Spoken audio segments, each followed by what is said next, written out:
A charismatic leader, one who has risen above all others, speaks to the multitudes. They have waited for him. They believe in him. They expect he will heal the world's ills. Some say he is the Messiah, finally returned. But this man is not a savior. He is the King of Terror who will usher in the end of everything.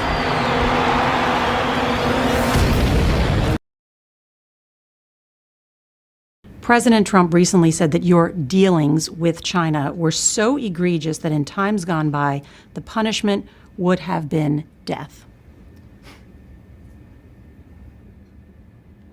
That's right, he said that. That's correct. He is suggesting that you be punished by death. The former commander-in-chief to his former top military advisor. Tonight, for the first time, the chairman of the Joint Chiefs of Staff, General Mark Milley, is responding to shocking comments posted online by Donald Trump.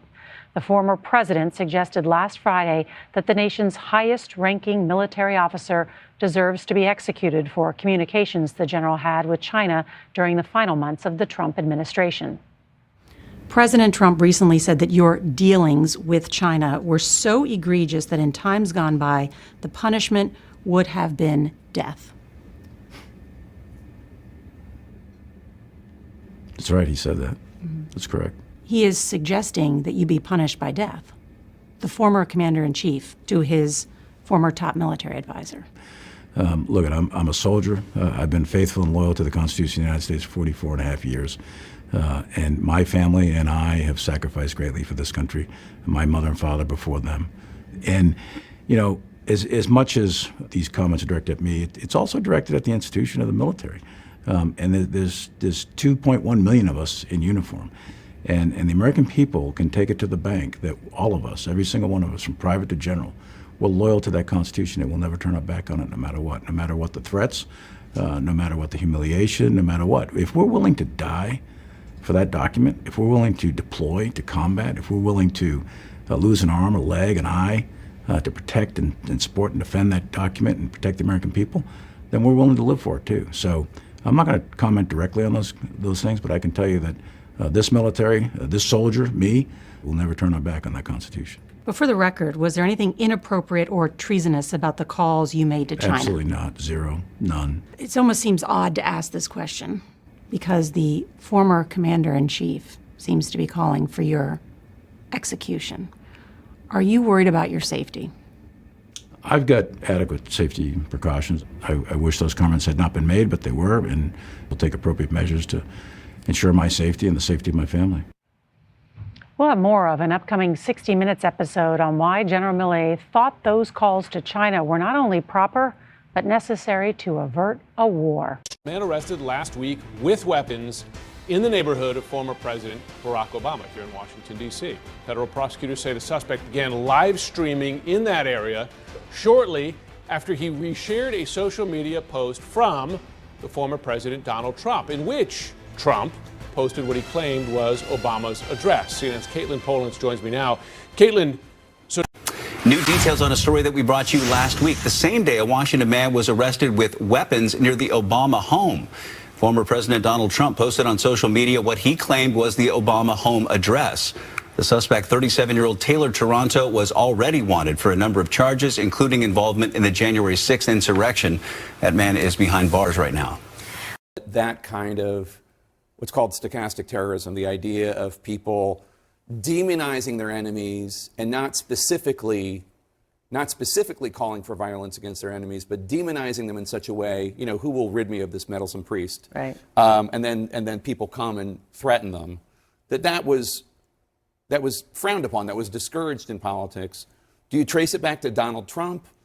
Like, when did this become an acceptable part of Republican politics? I think you certainly would have to trace it back, you know, in its modern version to Donald Trump. And we now know, frankly, because of the lie. We know that the lie about the election, we know that telling people that they have to, you know, use violence in order to take back their country, we know that that lie was very effective in sparking violence, and it hasn't stopped. And do you understand and recognize the connection between continuing that lie and the political violence that we've seen unleashed across the country?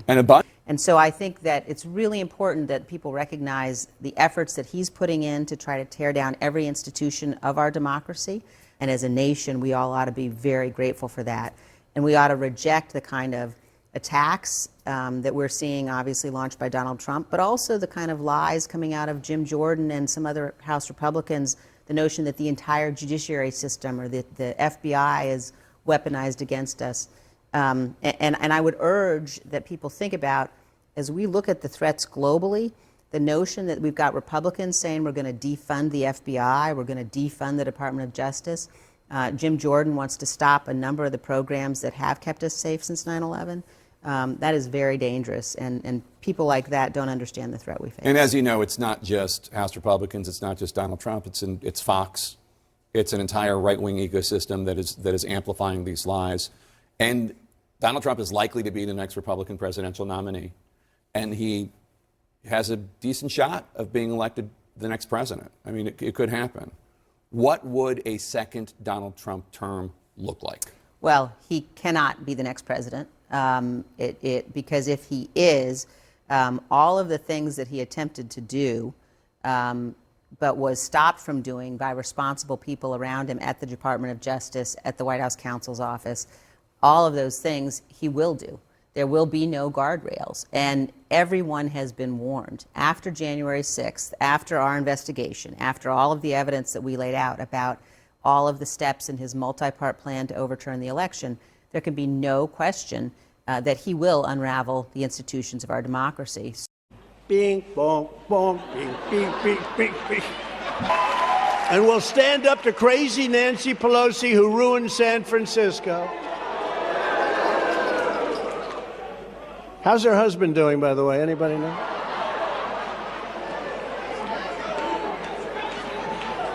And she's against building a wall at our border, even though she has a wall around her house, which obviously didn't do a very good job.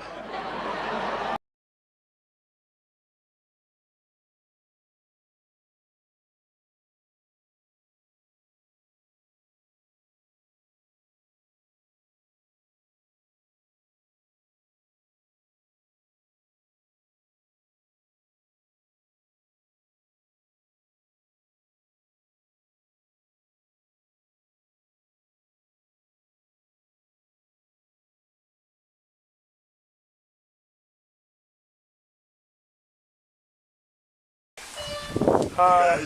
How you doing? How are you? What's going on, man? Everything's good. Hi. Drop the hammer. Nope. Hey. What is going on right now? I'm not getting an answer on call. Bro! In the area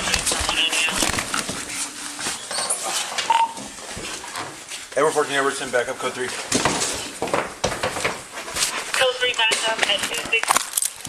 Give me your hand! Units code 3. Give me your hand! 40 Broadway for 14 hours.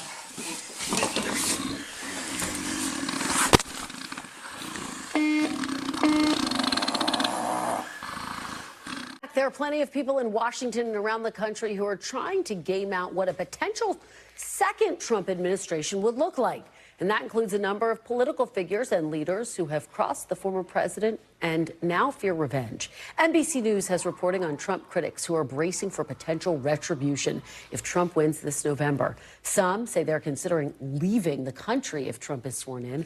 Others are consulting with attorneys or setting aside funds to defend themselves if they're targeted by a future Trump administration or his allies in Congress. Break this down. How far are some of these Trump critics going to protect themselves, and what are they telling you? Well, first of all, it's great to be with the even greater and better Kristen Butler. Thank you. So what we're hearing from them is they're quite worried about what a second Trump administration would bring. And they, as you mentioned, they are concerned that they have crossed Trump, or Trump is annoyed with them or grieved for different reasons, and might use the tools of government, the powers of the presidency, to retaliate against them if need be. So they are thinking through ways to protect their interests, their assets. Some cases, they don't want to stick around, and they're planning to leave the country. The only concern they have is whether Trump appointees at the State Department might invalidate their passports. We've heard that point of view expressed, which would leave them stateless. So, President, as you know, Kristen, has huge sway over the arms of government, the executive branch, and they fear that the second term, Trump, having learned a lot about how to use the presidency in his first term, could target people who have run afoul of him. I think one lesson that's learned from the first Trump term, there are a lot of people who come away saying you need to take him both seriously and literally. And if you don't, you do that at your own peril. So these are some of the stakes in this election for a number of people who know Trump well, worked with him in the White House, did their jobs as they saw fit, or spoke the truth as they saw it, and, wound up running afoul of him. Released interview, former President Trump defending rioters who chanted "Hang Mike Pence" during the January 6th Capitol insurrection. The audio is from an interview with ABC News' Jonathan Karl, conducted at Mar-a-Lago back in March. Karl asked him whether he was worried about Vice President Mike Pence's safety during the riot. Mr. Trump then said it was, quote, common sense for rioters to call for Pence to be hanged. Were you worried about him during that siege? Were you worried about his safety? No, I thought he was well protected, and I had heard that he was in good shape. Mm-hmm. No, because I had heard he was in very good shape. But no. You heard those chants. That was terrible. I mean, he could have. Well, the people were very angry. We're saying "Hang Mike Pence." Because it's common sense, John. It's common sense.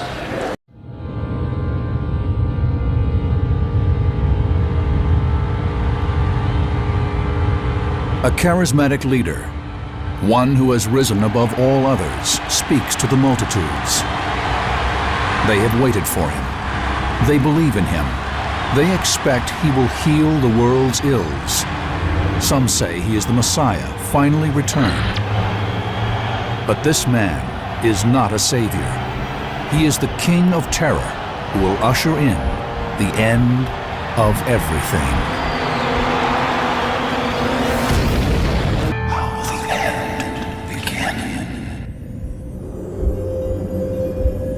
The Antichrist, the false Messiah, a child of Satan. The word Antichrist first appears in the New Testament. In this ancient text, there is a prophecy that states the Antichrist, the beast, will come to seduce mankind. Instead, believers say he will usher in the end of days, Armageddon.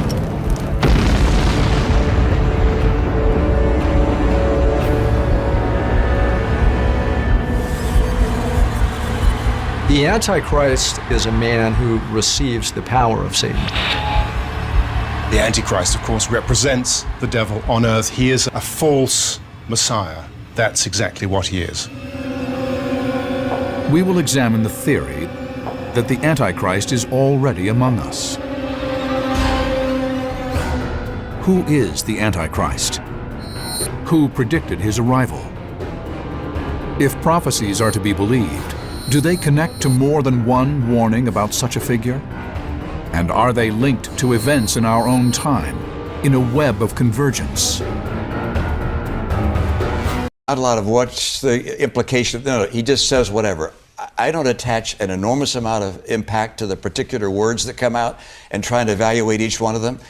I do think you can look at his record as president, and particularly in the last months of his presidency, and say, this is a dangerous approach, it's an authoritarian approach.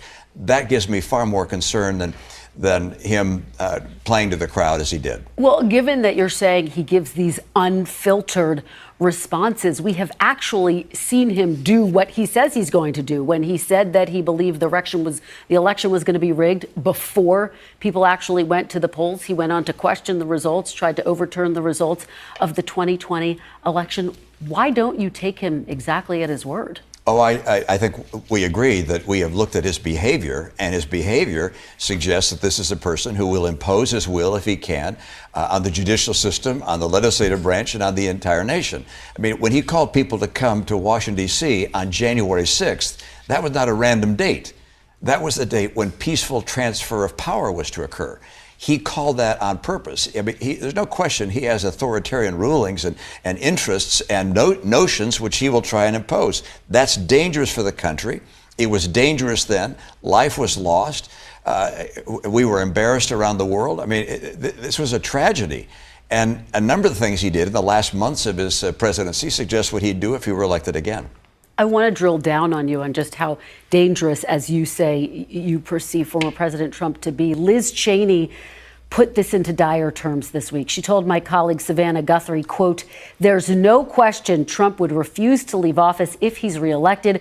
She went so far as to say a vote for him may mean the last election that you ever get to vote in. He wants to go after the people who were tough on him. Given everything that we have heard from former President Trump, what do you think a second Trump term would look like?